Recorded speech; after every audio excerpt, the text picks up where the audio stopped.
మీరు చిత్తూరు జిల్లాకు చెందిన నాయకులు నిజంగానే టీటీడీని నిర్లక్ష్యం చేశారా? గత ప్రభుత్వ హయాంలో అనేక అవినీతి అక్రమాలు జరిగాయి. చివరికి స్వామివారి ఒక వజ్రపు ఉంగరం కూడా ఒక జడ్జికి గిఫ్ట్గా జగన్ ఇచ్చారు అనే వార్త చాలా సంచలనం కలిగించింది.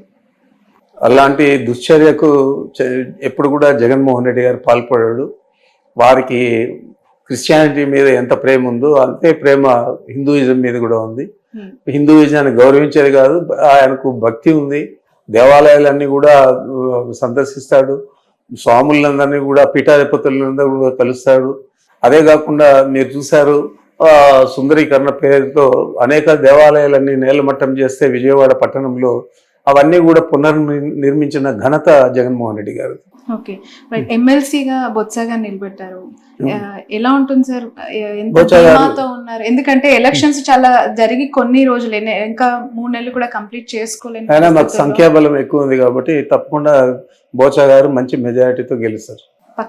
పక్కా. ఎందుకంటే అక్కడ ఆల్మోస్ట్ మొన్న వచ్చిన రిజల్ట్ ఒకసారి అబ్జర్వ్ చేస్తే వైసీపీ చాలా గడ్డు పరిస్థితులు ఎదుర్కొంది. పర్వాలేదు, అయినా కూడా మాకు ఎంపీటీసీలు కానీ జెడ్పీటీసీలు కానీ కార్పొరేటర్లు కానీ సంఖ్యాబలం ఎక్కువ ఉంది కాబట్టి తప్పనిసరిగా మంచి మెజారిటీతో గెలుస్తారు. రైట్. వైసీపీ నుంచి కొంచెం పక్కన పెడితే సార్, మిమ్మల్ని ఒక క్వశ్చన్ అడుగుతాను పర్సనల్ గా. చాలా సీనియర్ లీడర్ గా మీ అబ్జర్వేషన్ ఏంటి? వస్తున్న నాయకులు చేరుతున్న పార్టీ జనసేనగా ఇప్పుడు మారిపోయింది, టీడీపీని ఆప్షన్ గా ఎంచుకోవట్లేదు అని చెప్పి కొంతమంది నాయకులు మాట్లాడుతూ ఉన్నారు. ఎందుకు జనసేన ఒక హ్యాపెనింగ్ పార్టీగా కనిపిస్తుంది అంటారు అలాంటి లీడర్స్ కి? ఆయన నాయకత్వం మీద అందరికీ కూడా గౌరవం ఉండొచ్చు. అదేవిధంగా చంద్రబాబు ఈ ప్రజా వ్యతిరేక కార్యక్రమాలన్నీ కూడా ఎక్కువ చేస్తూ ఉన్నాడు కాబట్టి ఆయన తెలుగుదేశం పార్టీలో చేరడానికి ఇష్టపడకపోవచ్చు. దానికి కారణాలు ఏవైనా కానీ వాళ్ళందరూ కూడా ప్రతిపక్షంలో ఉన్నట్లే. సార్, 2024 ఎన్నికలు కేవలం పవన్ కళ్యాణ్ యొక్క ఎఫెక్టివ్ వల్లనే ఈ రిజల్ట్ అంటారా? మీ అభిప్రాయం? 100%. దాంట్లో పవన్ కళ్యాణ్ వల్లనే 100%. అటు వైసీపీ ఓటమి, అటు కూటమి గెలుపు 100%. అంతలాగా పవన్ కళ్యాణ్ ఇన్ఫ్లుయెన్స్ చేశారంటారా AP politics? AP politics influence చేశాడా లేదా అనేది కాదు, వారికి సంబంధించిన సామాజిక వర్గం అంతా కూడా ఆయనకు గట్టిగా మద్దతు ఇచ్చింది. ఆ మద్దతు తెలుగుదేశం పార్టీకి ఉపయోగపడి ఎన్నికల్లో గెలవడానికి కారణభూతులు.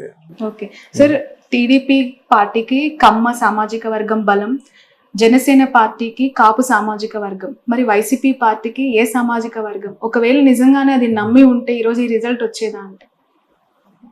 లేదు, లేదు. రెడ్లంతా కూడా చాలా మంది వ్యతిరేకం చేశారు. కారణాలు ఏవైనా కానీ రాబోయే రోజుల్లో మంచి ఫలితాలు వస్తాయని చెప్పి ఆశిస్తాను. రైట్.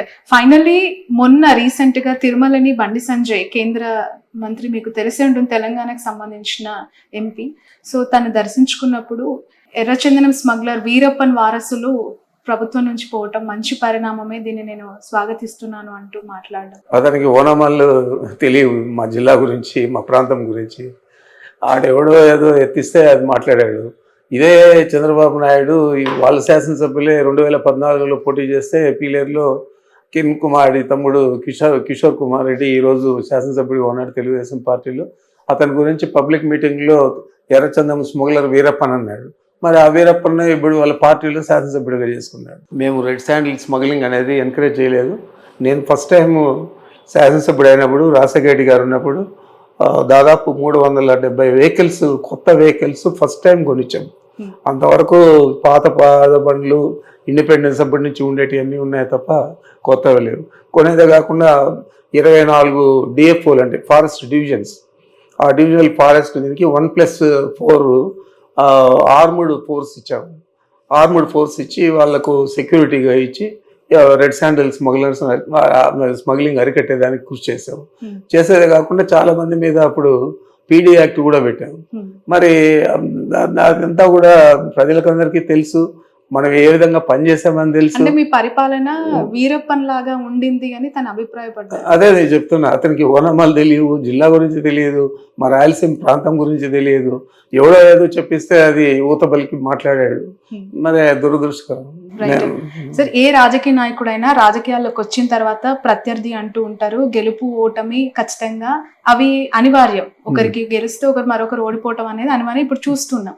కానీ మీకు చంద్రబాబు నాయుడుకి మీరు చదువుకునే దశ నుంచే గొడవలు ఉన్నాయి అని, ఏంటి సార్ అసలు ఎందుకు కొట్టాల్సి వచ్చింది? ఇప్పటి వరకు ఆ కొట్టిన ఇష్యూని ఇంకా కంటిన్యూ చేస్తున్నారు అనేది జగన్ గారు చేసిన కమెంట్. ఎందుకు కొట్టారు? అది నాకైతే గుర్తులేదు. అది ఇప్పుడు స్టూడెంట్ డేస్లో ఎమోషన్స్, సంతోషం, కోపం అన్నీ ఉంటాయి. బట్ అప్పటికి ఇప్పటికి పరిపక్వం చెందిన తర్వాత అలాంటి విషయాలన్నీ కూడా మనం మాట్లాడడం మంచిది కాదు. రైట్. చంద్రబాబు నాయుడు గారు మీరు క్లాస్మేట్స్ సార్, లేదంటే సీనియర్ జూనియర్ కైండ్ ఆఫ్? ఆయన మాకు senior. 1 year సీనియరా? 2 years senior. Okay, right. Sir, final 1 question. కాసేపటి క్రితమే ఏపీ హోమ్ మినిస్టర్ని వైఎస్ సునీత గారు కలవడం జరిగింది వివేక హత్య కేసుకు సంబంధించి డెవలప్మెంట్స్ విషయంలో. ఎలా చూడాలి సార్ ఆ ఇష్యూ? ఫ్యామిలీ ఇష్యూ ఎప్పటికైనా సాల్వ్ అవుతుందని నమ్ముతారు? ఎందుకంటే మీరు చాలా ఫ్యామిలీకి దగ్గరగా ఉన్న సీనియర్ లీడర్. ఒకవైపు షర్మిల చేస్తున్న కమెంట్స్, ఒకవైపు సునీత చేస్తున్న అలిగేషన్స్ ని జగన్ గారు సార్ట్అవుట్ చేసే ఆలోచన ఏమైనా ఉందంటారు? మరి ఆయన ఆలోచన నాకు తెలియదు, కానీ వీరిద్దరూ కూడా ఈ మొదటి నుంచి కూడా జగన్ గారిని టార్గెట్ చేసి ఈ కేసును పైకి తీసుకొస్తా ఉన్నారు తప్ప వేరే ఆలోచన లేదు. జగన్ గారికి నష్టం జరిగే విధంగా మనం ఏది చేస్తే బాగుంటుంది అని ఆలోచన చేసి షర్మిల గారు కానీ సునీత కానీ చేస్తూ ఉన్నారు తప్ప ఈ కేసు మీద వారికంటే ఎక్కువ శ్రద్ధ చంద్రబాబు నాయుడుకి ఉంది. చంద్రబాబు నాయుడు ప్రోద్బలంతోనే ఇవన్నీ కూడా సునీత కానీ తర్వాత షర్మిలమ్మ కానీ ఇద్దరు కూడా చేస్తూ ఉన్నారు. మరి ఇది వారి కుటుంబానికి సంబంధించిన విషయమైనా కూడా దీన్ని రాజకీయంగా రాష్ట్రమంతా కూడా ప్రజలు నమ్మించే విధంగా వాళ్ళు ప్రయత్నం చేస్తూ ఉన్నారు. ఇదంతా కూడా చంద్రబాబు నాయుడు స్కెచ్ తప్ప వేరే కాదు. ఓకే, ఖచ్చితంగా షర్మిల గారు వెనుక చంద్రబాబు నాయుడు గారు మాట్లాడే మాటలు కానీ ఆమె పబ్లిక్ మీటింగ్స్ లో చెప్పే విషయాలు కానీ ఇవన్నీ కూడా చంద్రబాబు దగ్గర నుంచి వచ్చేటే తప్ప సొంత ఆలోచన అనుకుందని నేను అనుకోవడం లేదు. సార్, ఎప్పుడైనా ఇన్ ఫ్యూచర్ జగన్ గారు షర్మిల గారు కలిసే అవకాశం ఉందని ఏమైనా భావించే అవకాశం? కుటుంబమే కదా మా, ఎందుకంటే ఈ స్థాయి బ్రదర్ అండ్ సిస్టర్స్ కాబట్టి ఏ స్థాయి కాంట్రవర్సీ అయినా కూడా సంస్కోవచ్చు, చెప్పలేము. ఎందుకంటే పార్టీకి ఇప్పుడు ఒక ఇబ్బందికర వాతావరణము, తను ఉండుంటే బాగుండేదని అభిప్రాయపడుతున్న కార్యకర్తలు కూడా ఉన్నారు. ఒకవైపు ఈ వైరం చూస్తూ ఉన్నాం. ఎలా చూడాలంటారు దీన్ని? ఏదైనా ఈ కాలమే నిర్ణయిస్తుంది. రైట్ సార్, ఇంత 11 సీట్లకి పరిమితమైన ఈ ఓటమి పైన మీ విశ్లేషణ ఫైనల్ గా ఏంటి? ప్రధాన కారణాలు, ఎందుకు అటువైపు ఎక్కువగా మగ్గు చూపారు? మీరు ఇంత సంక్షేమం చేసినా ఎందుకు ఓడిపోయారు? కారణాలు ఏదైనా కానీ మనము రియాలిటీగా చూస్తే మనకు 11 శాసనసభ స్థానాలు వచ్చాయి. కాకపోతే మా అందరికీ కూడా మా నాయకుడి మీద నమ్మకం, అదేవిధంగా అతనికి ప్రజలు ఇచ్చిన మద్దతు 40% ఓట్లు ఇచ్చారు. అందరూ కలిసి కూడా 5-6% తేడాతోనే ప్రభుత్వాన్ని సాధించారు. ఒకటే 40% సీట్లు తెచ్చుకున్నాడు. కాబట్టి ఈ ప్రభుత్వం చాలా అనతి కాలంలోనే, చాలా తక్కువ సమయంలోనే ఇంకా ఎక్కువ అన్పాపులర్ అవుతుంది. తప్పకుండా ప్రజలందరూ విశ్వాసం తప్పకుండా చూరగొని ఆయన ఇంతకంటే ఎక్కువ మెజారిటీతో మళ్ళీ తిరిగి ప్రభుత్వాన్ని ఏర్పాటు చేశాడని నమ్మకం నాకుంది. Thank you so much sir. Okay.